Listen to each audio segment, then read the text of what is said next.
pero bueno, yo les quiero compartir primero, sobre la primera carta de Corintios. Ya vimos la introducción al Nuevo Testamento, ya vimos Primera Corintios, Segunda Corintios, todo, con lo cual alguna cosa quizás se acuerdan, pero quería ver algunas cosas en particular, un poquito más detalladas, de, primero, dónde estaba Corinto, qué era Corinto, cuáles eran sus características, algunos datos de color, después qué pasaba en esa iglesia en particular, y solamente después voy a hacer una pequeña reflexión sobre algo que cuando lo leí el otro día me pareció genial, bueno, ya lo vamos a contar. Bueno, primero, ¿se acuerdan más o menos cuándo fue escrita la primera carta de los Corintios?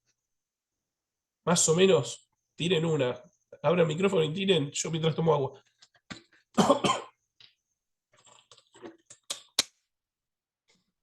Nada. 56. Sí, señor. Vean, de ver. Entre el 55 y 56. Espectacular. Bueno, ahí fue. Pero ¿saben cuántas cartas son de Corintios? A los Corintios, de Pablo. ¿Saben que había una tercera?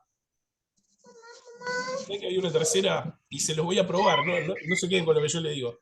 Miren, vamos a leer 1 Corintios 5:9. 1 Corintios 5:9. Si alguien quiere abrir el micrófono y leerlo, me ahorro de hablarla.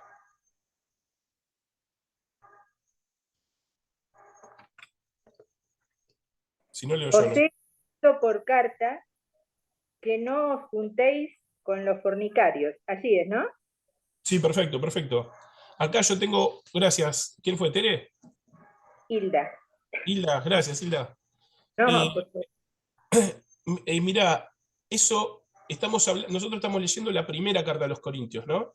Y él habla de sí. una carta que había enviado, con lo cual hay una carta a los Corintios que solamente Dios no consideró necesario mantenerla en el canon bíblico, pero sí mencionar esto, ¿no? Él les había escrito, ellos también le habían escrito por unos problemas que había en la iglesia, y, y entonces rescata esto, ¿no? Que no anden en compañía de personas inmorales.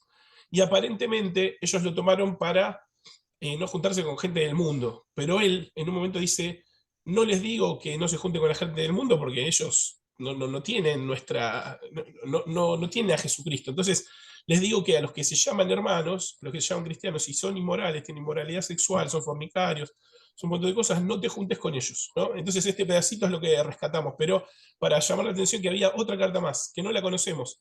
Esto también pasa, vieron, cuando nos aclara que Jesús hizo tantas otras cosas que no cabrían en los libros del mundo las cosas que hicieron, ¿no? Pero Dios eligió algunas de esas cosas para dejarnos, algunas de esas cosas, no todas, las que Él nos quiso revelar, las que Él nos quiso decir, y con eso nos basta, ¿ok? Bueno, sigamos así, no, así lo hacemos dinámico. Bueno, esta iglesia estaba en el sur de la provincia de Acaya, la provincia de Acaya. En su momento había llegado a eclipsar Atenas, Atenas, la gran ciudad griega. Corinto había llegado a eclipsarla por lo grandota, poderosa que se había hecho. Pero vinieron los romanos en el 146 a.C., destruyeron varios sectores y, bueno, perdió ese esplendor. Pero después, en el año 44, Julio César la estableció como colonia romana y volvió a resurgir, porque ahí había un lugar donde los marineros podían arrastrar los barcos de manera fácil y no tenían que darse toda una vuelta por el sur, que era un mar peligroso. Entonces ahí empezó a cobrar de vuelta auge, ¿no? Esta iglesia de 1 Corintios. Y en el tiempo de Pablo se supone que era la provincia, la ciudad más rica de Grecia, la ciudad más rica de Grecia. Ahí estaba toda la plata, ¿ok? Había comercio, hacían negocios, había más o menos 80.000 personas y en las afueras rurales otras 20.000. Para ellos había un mercado amplio para intercambiar cosas. Bueno, era grande. Y tenía esta ubicación estratégica y un centro multicultural. Vieron que donde hay plata se juntan todos, ¿no? O sea, ahí no hay discriminación, ahí nos juntamos de distintas religiones, distintas etnias, no pasa nada, ¿eh? Hacemos negocios. Bueno, entonces esto es lo que hacía. Y ahí se realizaban los juegos ístmicos, eh, que son, eran más grandes que esos, eran solamente los Juegos Olímpicos, ¿no? Entonces ahí se hacían los Juegos Ístmicos.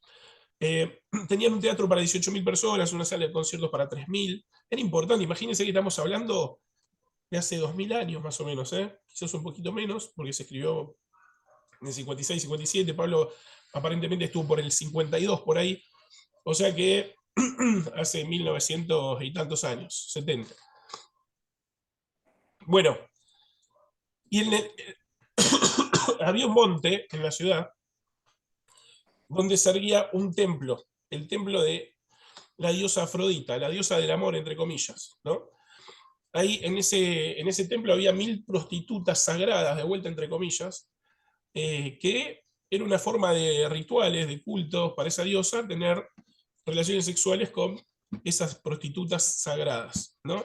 Entonces eso era lo que estaba. Y después por la ciudad también había distribuida esa clase de prostitución y estaban acostumbrados a eso, ¿no? Estaban acostumbrados a eso. Era una ciudad muy inmoral. También había otros dioses, había templos de otros dioses, de una diosa que provenía de Egipto, bueno. Y acá este pedacito les voy a leer, que dice, los ideales griegos del individualismo, la igualdad, la libertad y la desconfianza ante la autoridad, aún no siendo de naturaleza religiosa, estaban muy extendidos, ¿eh? Los griegos se peleaban para ver quién era el más sabio, ¿no? Ellos se dedicaban a pensar. Vieron que dice, los griegos piden, los judíos piden señales y los griegos piden sabiduría.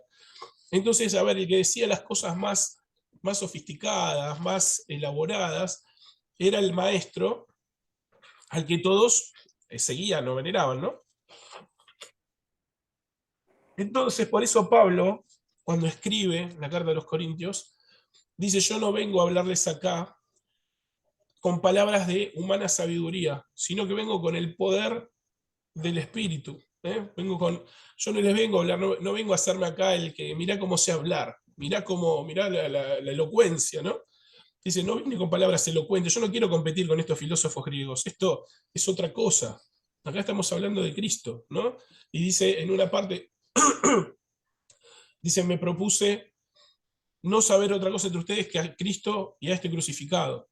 ¿No? Él tenía clarísima su misión. No se iba a enredar en pavadas, no se iba a enredar en cosas que aparentan ser geniales o que te dan estatus o prestigio, pero no llevan a nada. Él iba a predicar a Cristo. Eso era su centro. Él iba a predicar a Cristo. Y para eso lo llamó Dios, ¿no? Para predicar a Cristo y sobre todo a los gentiles. Bueno, esto, esto es lo que hablamos de la ciudad en sí. Ahora la iglesia.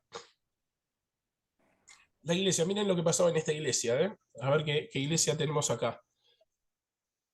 Bueno, ya hablamos que Pablo les había escrito otra carta antes, que no la guardamos, pero ya vimos ese pedacito, ¿no? Está demostrado ahí en el 5.9 que había otra carta que intercambiaron antes y Dios decidió dejar ese pedacito ahí. Después, otra cosa, esto lo vamos a ver al final.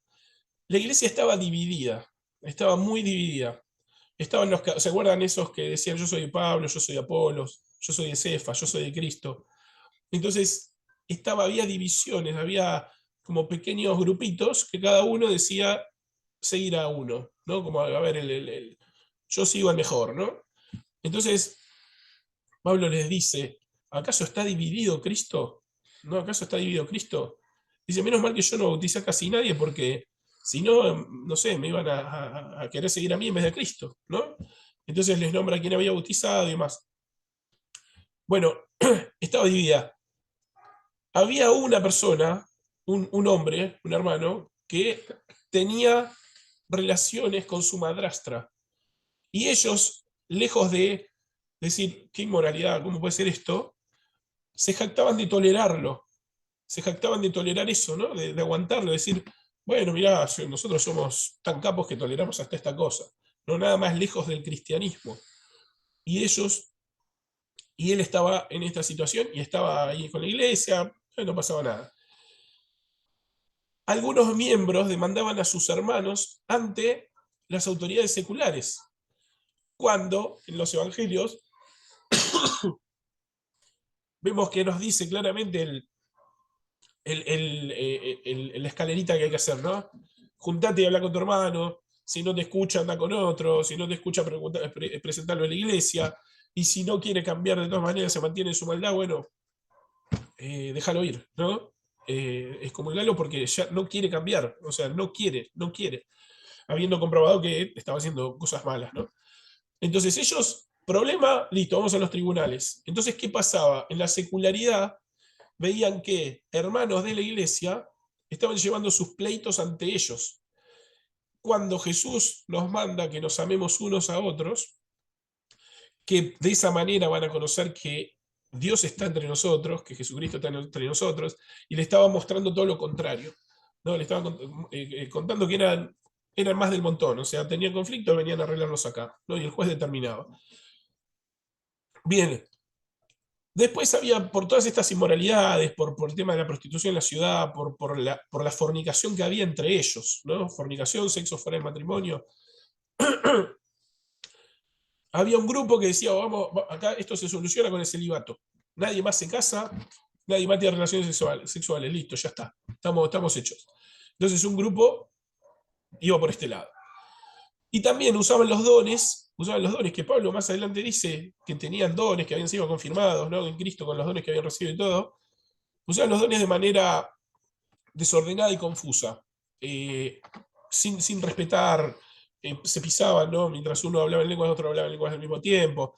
Entonces Pablo después les dice, hagan todo decentemente en orden, si uno habla en lenguas, el otro interpreta, si no hay intérprete se calla, bueno, y pone una serie de mandatos, ¿no? Para usar eso, para que, porque Dios es un Dios de orden, ¿no? Bien, y los temas que trata esta carta, no sé si se acuerdan de lo que habló Otoniel, pero dice, hablan de inmoralidad sexual, que ya lo vimos, del matrimonio, del divorcio, del ministerio de las mujeres, que ahí también estaban en pleito, y de los dones espirituales, ¿no? Pero miren, después que vemos todo esto, ¿no? Es una iglesia modelo. Estamos viendo la iglesia modelo, ¿sí? Contésteme algo, porque parece que estoy solo acá. No, iglesia modelo no es. Vamos, No Emi, es gracias. una iglesia modelo a seguir, obviamente que no es. Quizá todo lo que vos dijiste lo vemos en muchas iglesias. Ojalá que en la nuestra no. Bueno, no sé, quizás con el tiempo las iglesias aprendieron a ocultarlo mejor, ¿no? Pero siempre tenemos no digo que pase lo mismo que en Corinto, ¿no? Esto era como muchas cosas juntas, mucho problema junto, mucha cosa junta. Hoy quizás tenemos en algunos casos algunas cosas, y quizás hay iglesias como Corinto, no sé, no conozco todas las iglesias, así que puede ser también. Pero miren, después de ver esto, ¿no? ¿En qué lugar estaban implantados? ¿Cómo era la ciudad? Eh, ¿qué hacían en la ciudad más allá que en la iglesia? Que en la iglesia más o menos repetían las cosas de afuera de la iglesia, pero de distinta manera, y hasta se jactaban a veces de soportarlo, ¿no? De tolerarlo, tolerar esos pecados. Pero mira cómo se dirige Pablo a la iglesia. ¿Para qué lo voy a leer? En 1 Corintios 1. Mirá, dice así, 1 Corintios 1:2. A la iglesia de Dios que está en Corinto, a los que han sido santificados en Cristo Jesús, llamados a ser santos, con todos los que en cualquier parte invocan el nombre de nuestro Señor Jesucristo, Señor de ellos y nuestro. Pavada, pavada de texto.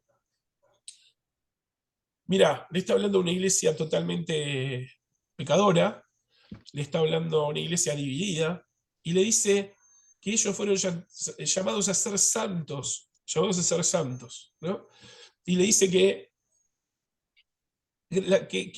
con todos los que en cualquier parte los saluda, con todos los que en cualquier parte invocan al nombre del Señor Jesucristo, Señor de ellos y nuestro. Entonces le dice, no solamente no tiene que haber divisiones acá adentro, sino que los que invocan al Señor Jesucristo también son iglesia y son hermanos. Es el requisito que le pone. No le pone los que siguen tal y si cual cosa, se circuncidan, no comen determinadas comidas. Él dice a los que invocan en cualquier parte el nombre del Señor Jesucristo. Dice Señor de ellos y nuestro.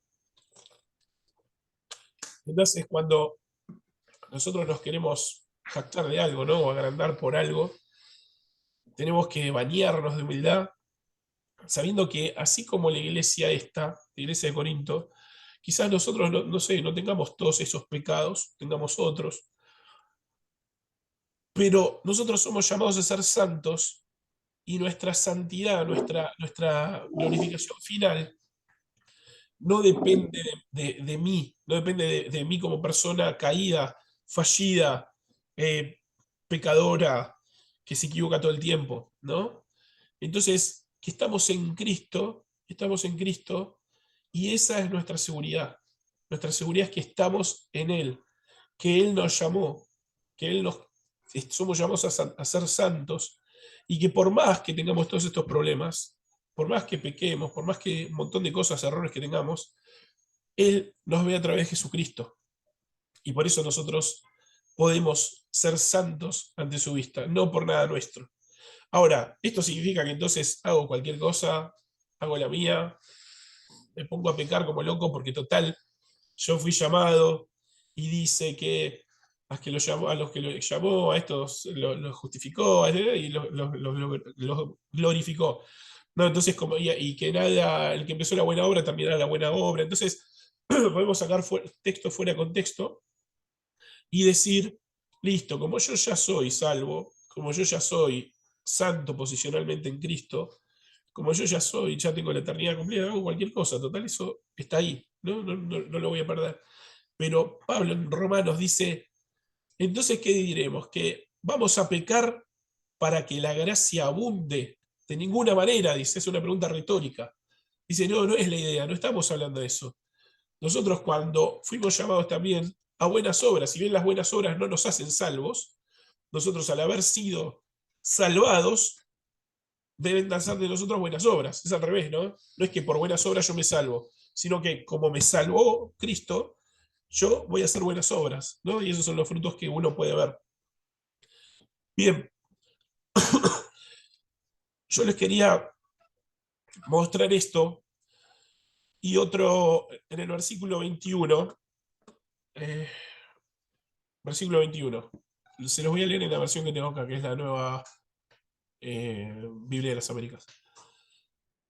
Acá hablando de la sabiduría, esto que buscaban ellos, ¿no? Que buscaban la sabiduría de cómo llegar a través de su intelecto a entender todas las cosas elevadas y qué sé yo, cuando no llegaron a Dios nunca con la sabiduría humana, porque no pueden llegar, porque tiene que ser revelado y tiene que ser iluminado, no puede llegar a Dios por mérito del hombre. Entonces, Dios llega al hombre y Dios pone las pautas, ¿no? Y entonces dice 1 Corintios 1:21, pues ya que en la sabiduría de Dios el mundo no conoció a Dios por medio de su propia sabiduría, agradó a Dios mediante la necedad o la locura de la predicación salvar a los que creen. Cuando vos le decís a un judío, mira, viste que vos estás esperando un Mesías que va a liberarlos del yugo romano, que va a salvarlos, va a ser el rey, que va a reinar sobre todos. Y vos le decís al judío, mira, ese Mesías que estás esperando es el que está muriendo ahí en la cruz. Para el judío es inconcebible eso. ¿Cómo mi Mesías que me viene a salvar muere en una cruz? ¿No? Eso es una necedad. Y para el griego que buscaba sabiduría, que estaban con los distintos métodos de pensamiento, con las dudas, con las preguntas, con Sócrates y con todo, bueno, ellos a través de esa sabiduría tampoco podían entender que una persona que murió sea un salvador. No podían entenderlo. Entonces, es que para los judíos esto tropezadero y para los griegos locura. Entonces Pablo se dedicaba a predicar el Evangelio, predicar a Cristo y a este crucificado y también resucitado.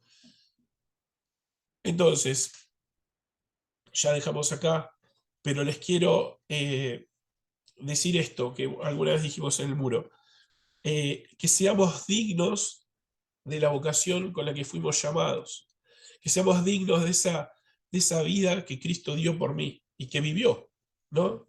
Cristo vivió sin pecado, Cristo vivió sin fallas, cumplió la ley a la perfección, la cumplió como había que cumplirla, no como querían los fariseos que se ataban a la letra legalista. Él murió por nosotros, dio su vida, toda su vida. Jesús podría haber hecho chasquido de dedos y desaparece todo, y no lo hizo, murió por nosotros. Entonces, más allá de los pecadores que somos, más allá de las fallas que tenemos, procuremos no seguir en eso, no seguir en eso, y vivir una vida digna del sacrificio de Cristo por nosotros. Y una de esas cosas que tenemos que hacer, la semana pasada decíamos, uno ama si conoce, ¿no? Si yo no conozco a alguien o algo, ¿cómo lo amo? Me da lo mismo, no lo conozco, lo ignoro. O le tengo algún cariño, algún respeto. Pero nosotros vamos a amar más cada vez que conozcamos más.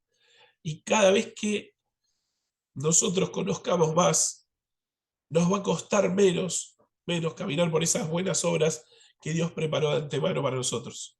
Así que los invito a pensar en esto, a pesar de que si estás teniendo algún tipo de práctica que no va, de algo malo que estás haciendo, de algún acto, no sé, hay miles de ejemplos, ¿no? Eh, cortalo, cortalo. Ya está. Eso es lo viejo. Ahora vamos por lo nuevo, ¿no? Bueno, que Dios los bendiga y nada, perdón por esta voz y todo, pero así estamos.